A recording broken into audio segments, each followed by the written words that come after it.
Hi friends, welcome. इथं ना किल्ल्यावर बरीच गर्दी होती. खूप रामनवमी आहे म्हणून बरीच गर्दी झालेली आहे. जेव्हा बाहेरून बघत होतं ना, तेव्हा काही वाटत नव्हतं तेवढं, की म्हणजे दिसत होती गर्दी, पण तेवढं फील होत नव्हतं. जेव्हा मी मध्ये गेले ना त्या गर्दीमध्ये, लिटरली एवढी गर्दी होती ना, गरमी वगैरे आणि वरून एवढं ऊन, तर खूप श्वास वगैरे पण घेता येत नव्हता. आणि माझ्या बाजूला एक मुलगा होता. तो तर रडत होता, की "मम्मी मला जायचं" वगैरे म्हणून. एका बाईला चक्कर आली होती. तरीही बघताय तुम्ही, हा पूर्ण किल्ला भरलेला आहे आणि पाणी वगैरे पण नव्हतं. म्हणून आम्ही सकाळीच चांगली गोष्ट आहे ही, की आम्ही सकाळी घरून पाण्याची बॉटल घेऊन गेलो आणि बऱ्याच लोकांना त्याचा युजही झाला.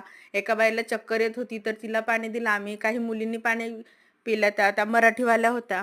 लहान लेकरं वगैरे ती म्हणजे बऱ्याच लोकांनी पाणी पिलेलं आहे. आणि मंदिराच्या ठिकाणना 2 लाईन होत्या. म्हणजे स्टार्टिंगला तर सगळे एकत्र गेले. नंतर व्ही-आय-पी लाईन खोलली होती. ज्यांना पैसे देतील त्यांना दर्शन वगैरे लवकर असं होतं. नंतर दर्शन वगैरे घेतलं आम्ही. आम्ही जरा साईडला बसलोय. लोकं फोटोशूट करत होते. नंतर सगळं एरिया बघून नंतर घरी गेलो. चला भेटू पुन्हा. बाय.